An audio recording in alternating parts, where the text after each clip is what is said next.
rational algebraic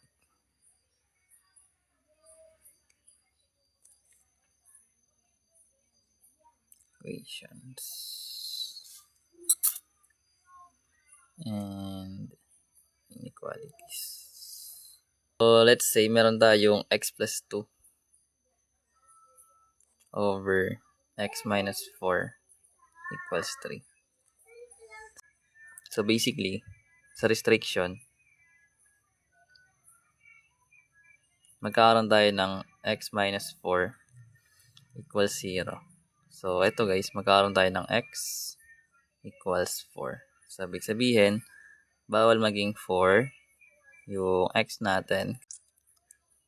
So, basically, pag ganito yung given na itong format, pwede natin i-cross multiply. So, kung mayroon kang whole number, over 1 mo lang.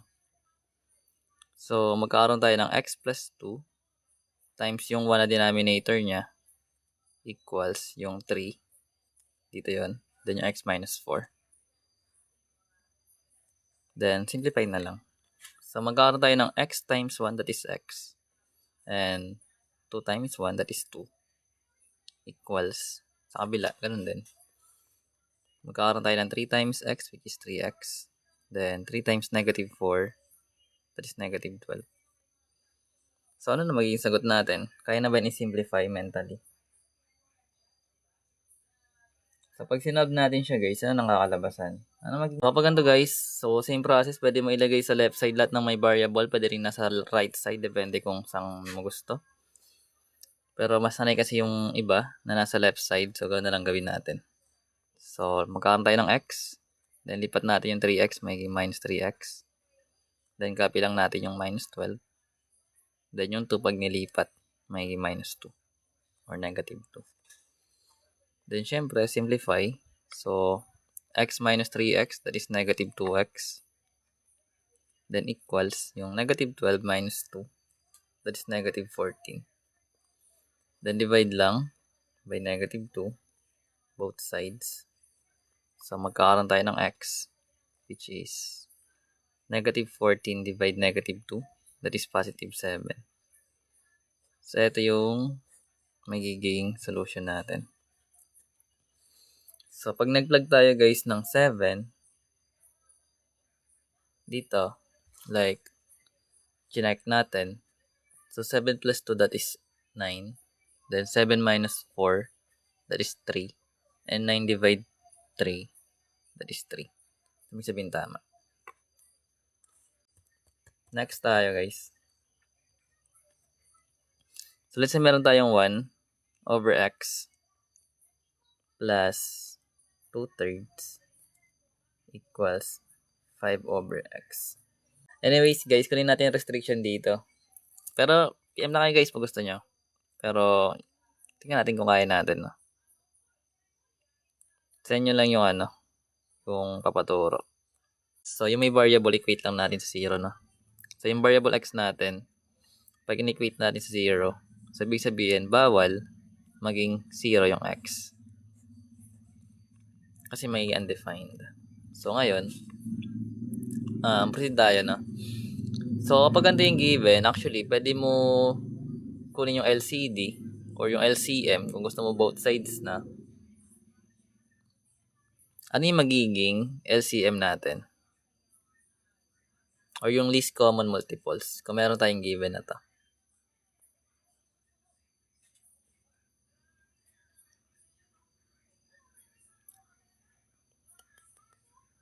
LCM, LCD, ganun trip niya. Pero pag LCD kasi may denominator pa eh. Dalawang side lang. Then, gusto mo both side, LCM gagamitin mo. So, pag LCM guys, para makuha yun, kunin mo lang yung mga coefficients, then ito pati yung numbers, no? So, basically, yung coefficient na ito is 1. Then, ito 1 din. Then, meron tayong 3. So, sa numbers, meron tayong 3. Then, sa variables naman, so, dahil naka-x lang sila parehas, ayun yung pinakamataas na exponent nila is 1 lang din. Eh, di x lang yung gagamitin natin. So, ibig sabihin, meron tayong LCM na 3x or LCD.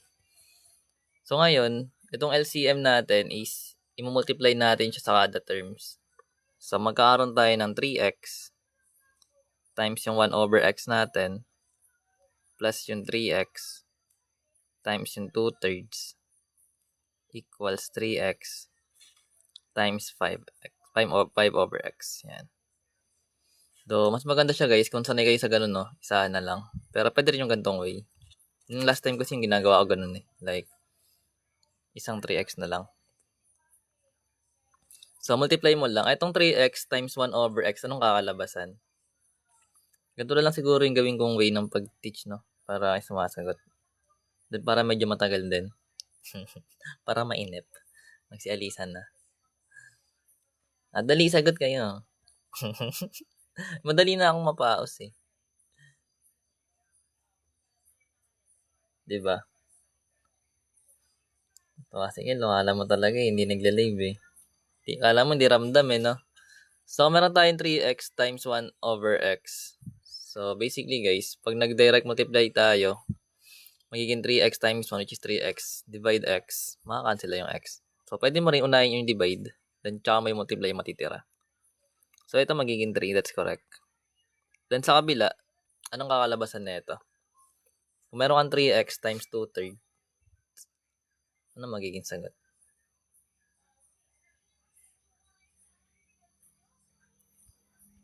2x. Buhay pa to. Ang ganda ng pangalan. IGN mo ah. So, makakancel yung 3x times 2 over 3. Pwede mong i-divide muna yung 3x sa 3. So, makakancel yung 3. Matitira yung x. Tsaka mo siya i-multiply sa numerator. So, that is 2x. That's correct. Then, sa kabilang side, anong kakalabasan? So, meron ka naman 3x times 5 over x. Magiging 15. Ang galing yun naman. So, ngayon guys, pag sinimplify natin ito, anong kakalabasan niya? So, lipat lang natin yung 3. Copy natin may variable sa left. Then, yung 15, ikakopy lang din natin. Then, yung 3, pag nilipat sa kabilang side, magiging minus 3. Then, magkakaroon tayo ng 2x equals yung 15 minus 3, that is 12. Then, pag dinivide natin both sides, so yung value ng x is magiging 6. So, ganun siya ginagawa. So, pag pinlag natin guys yung 6 dito, like magkakaroon ka ng 1 over 6 plus 2/3 equals 5 over 6. May parehas na lang yung sagot nila dyan. Hindi natin check, pero ganun siya ginagawa, no? So, yun. Number 3. Caltech. Caltech, guys. Pwede Caltech. Okay. Oh, guys. Okay sa Caltech eh. Mag-ano ka lang dito eh. Like, tawag doon. Nakalimutan ko na. Chip solve. Tama, chip solve, di ba? So, number 3. Magkakaroon tayo ng 3 over x minus 2. Partial derivative. Meron dito guys, oh. Check nyo dito sa YT. May mga bits tayo dito. Baka makatulong. Marami na ako na-post dito actually. Check mo na lang. Madali naman sa'yo lahat eh. So, meron tayong 3 over x minus 2 plus 1 over x plus 2 equals 12 over x squared minus 4. So, kunin natin muna guys yung restriction, no? So, ano kaya maging restriction natin?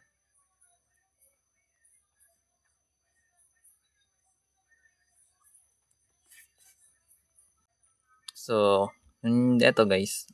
Meron tayong x minus 2 sa denominator. Wait mo lang to 0. So, basically, makakuha tayo ng x equals 2.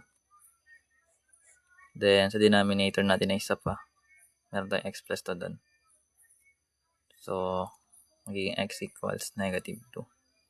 Then, remember guys, itong x squared minus 4, ano yan, tawag dito? Difference of 2 squared, wherein yung factor niya is ganito rin siya, x minus 2 at x plus 2. Sabi sabihin, yung mga bawal ilagay sa variable x ay yung 2 tsaka negative 2. Kasi magiging 0 nga siya. Sundan. So, ngayon, kung meron tayong ganyan, anong gagawin? So, yun. Pwede tayo mag-multiply ng x squared minus 4 both sides. So, yung factors niya ito, no? So, pwede rin dalawang ito. Basta, ganun siya ginagawa. Masyado kasi malaking ginalagay. Pero ganito na lang gagawin natin. Sa pag kinapin natin, yung 3 over x minus 2 plus 1 over x plus 2 equals yung 12 over x squared minus 4.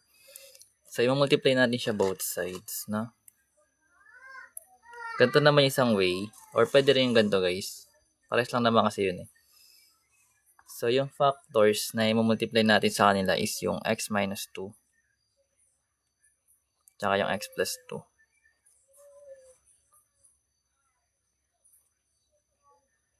So, ngayon, kapag minultiply natin to dito, anong kakalabasan? So, pag ganito guys, pag minultiply natin dito, makakancel lang tong x minus 2 niya dito na. So, matitira yung 3, yung numerator natin. Then, i-multiply natin yon sa natira nga sa gilid. So, kung nawala yung x minus 2, may matitira pang x plus 2 doon. Then, ganoon din sa kabila. So, pag minultiply mo to na term, dito, anong kakalabasan? Si Idol Rapi nandito rin. So, matitira yung 1 sa numerator. Then, kung merong x plus 2 dito, tsaka x plus 2 dito sa kabila, matitira yung x minus 2 natin. Paano naman dito sa kabila? So, meron kang x minus 2, tsaka x plus 2, then, sa kabila, anong matitira? Ibig sabihin guys, kasi nga itong x squared minus 4 is factored form siya na itong x minus 2 tsaka x plus 2. So, ma-eliminate lang yun. Then, matitira yung 12. So, ngayon na-expand natin to. So, dito mo tayo sa x times x plus 2. Anong kakalabasan na ito pag in-expand? So, meron tayo guys 3 times x. That is 3x. That's correct. Minamultiply kasi pag binasa. Then, yung 3 times 2 natin magiging 6. Then, sa kabila guys, anong kakalabasan? So, remember, kung meron tayong 1 times x minus 2, magiging sagot natin dyan is x minus 2 pa rin. So, plus x minus 2. Then, equals 12. So, ito guys, kung meron tayong 3x plus 6 plus x minus 2, simplify muna natin to. Anong magiging simplified form na ito? Kung meron tayong 3x plus 6 plus x minus 2. Yung left side muna tayo. So, meron tayong 3x plus x. That is 4x. That's correct. Then, yung 6 minus 2. That is 4 din. So, plus 4. So, equals 12. So, ngayon, same process na ginawa natin kanina. Magkakaroon tayo ng 4x equals 12. Then, lipat natin yung 4. Magiging minus 4 siya. So, magkakaroon tayo ng 4x equals 12 minus 4, which is 8. Then, divide natin both side by 4. So, makuha natin yung value ng x, which is 2. So, ito yung magiging sagot natin. Pero guys, sabi natin, dahil nga yung 2 yung nakuha natin while restriction siya, so hindi rin to sagot, no? So, kinukuha muna yung restriction guys, no?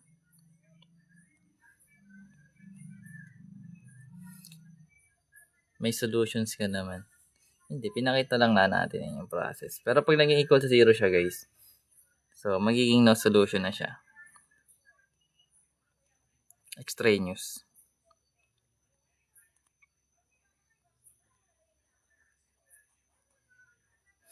Kasi nga, naging restriction. Nung kinuha natin yung restriction, guys, then nung sinolve natin siya, then lumabas. So, anong solution? Yan. So, meron tayong YT, guys. Baka gusto nyo i-subscribe. Then, if ever, yung sa FB page naman, dito kasi nilalagay yung mga beads. Then, sa FB page, yung mga notes. Ito, popost ko to. Then, doon ko nilalagay. Pares lang naman. Meron tayo number 4. Like, meron tayong x plus 6 over x equals 5. Restriction muna. Napasaya nyo naman ang gabi natin. So, kung natin yung restriction, ano yung magiging restriction, guys? So, remember, guys, yung may variable natin, no? Gagawin natin, equate natin sa 0. So, dahil hindi naman to binomial, so yung denominator natin, equate lang natin sa 0. So, ibig sabihin, bawal maging 0 yung denominator natin. Kasi maging undefined. So, gets na yun, no? So, ngayon, ano yung magiging LCM natin? Or LCD. LCM na lang.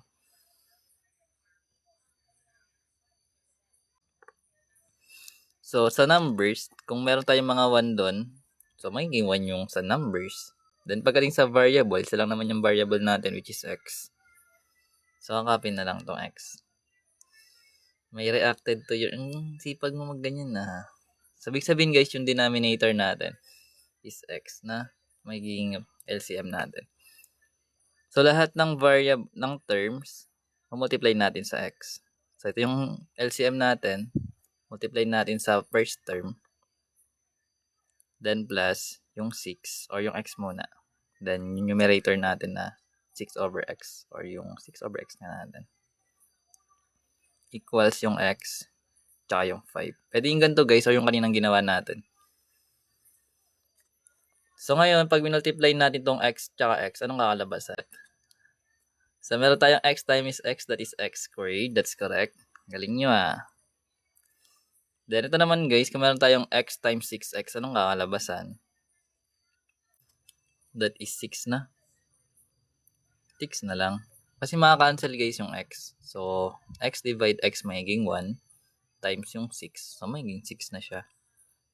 Then, yung right side, magiging x times 5, which is 5x. So, kung meron tayong x squared plus 6 equals 5x, ano nang sunod na gagawin? So, pag meron kang quadratic, guys, ilipat natin sa kabila yung isang term na equate natin sa 0. So, kapin natin yung x squared, sunod natin tong 5x. Pero dahil nilipat natin siya sa left side, magma-minus 5x na tayo doon. Then yung 6, hindi naman natin siya ililipat. So, magiging plus 6 pa rin siya. Then, naka-equate sa 0. So, magkakaroon tayo ng x squared minus 5x plus 6. So, ano ngayon yung magiging factored form na ito? So, kung meron tayong x squared minus 5x plus 6, so factorable naman. Lagot ka, si Ray J. Ay, si Ray J. Pares ng profile. So, remember, guys, kung factorable yung given, gawa kang dalawang parenthesis. Then, equate mo sa 0. So, yung x squared, pwede natin pag-iwalay na sa x parehas. No? Then, remember, guys, kung meron tayong minus tsaka plus, ibig sabihin, dalawang minus yung nakalagay dito. And, sa 6, kuha ka ng factors niya na pag inad mo, dapat 5. So, pwedeng 1 times 6. Pag inad mo natin yung magiging 7 yun. So, hindi yun pwede. Pero pwede yung 2 tsaka 3. So, lagay mo yung 2 tsaka yung 3. So, negative 2 times negative 3 is magiging positive 6. And negative 2 plus negative 3 magiging negative 5. And with this, pwede na natin equate yung mga factors sa 0.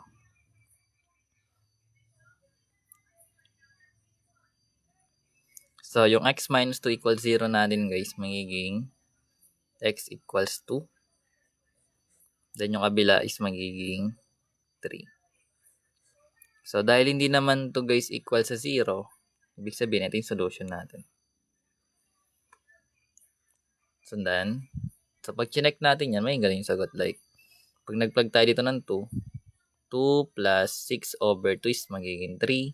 So, 2 plus 3 magiging 5. So, pag 3 naman yung nilagay natin, magkakaroon tayo ng 3 plus 6 over 3, wherein yung 6 over 3 is magiging 2. So, 3 plus 2 is equals to 5. So, meron tayo number 5. Let's say meron tayong 2 over x squared minus x. minus 1 over x equals 1 over x minus 1. So, kunin natin yung restrictions muna. So, ano yung magiging restrictions natin? So, remember guys, itong x squared minus x natin. So, kung meron tayong x squared minus x, yung factored form kasi nito is same lang siya as, di ba meron tayong x squared minus x? So, dahil pare sila variable, yung GCF na ito is x, lalabas natin yun. Then, pag dinivide natin yung x squared sa x, may matitirang x dito. Then, yung x over x magiging 1. So, magiging minus 1 doon.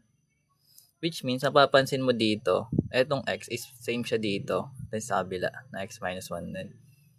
So, pag inequate natin yung mga factors natin sa 0,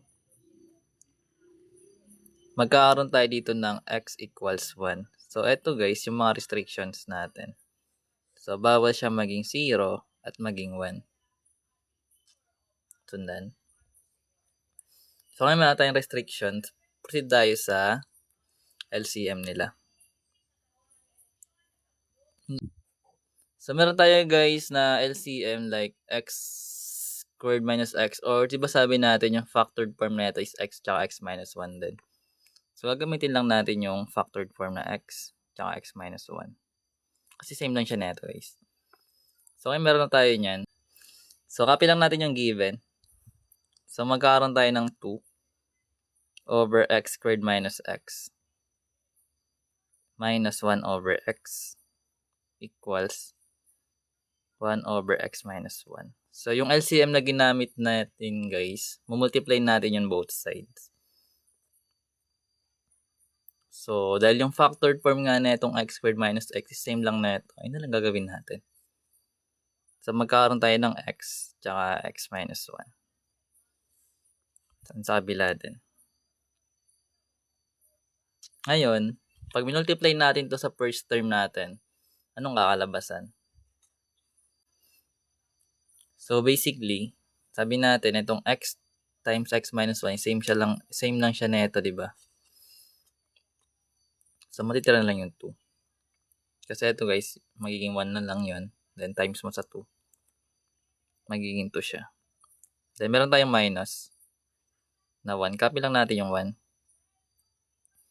Then, kung meron dito guys na x times x minus 1, pag multiply natin siya sa 1 over x, ano yung matitira? So, makakancel tong x, matitira yung x minus 1. No? So, dahil naka-factored form yun guys, dapat naka-parenthesis din. Then, sa kabila naman, ganun din. Copy mo lang yung 1. Then, kung meron ditong x, tsaka x minus 1, then, denominator natin is x minus 1 din. Makakancel lang to guys. Then, matitira yung x.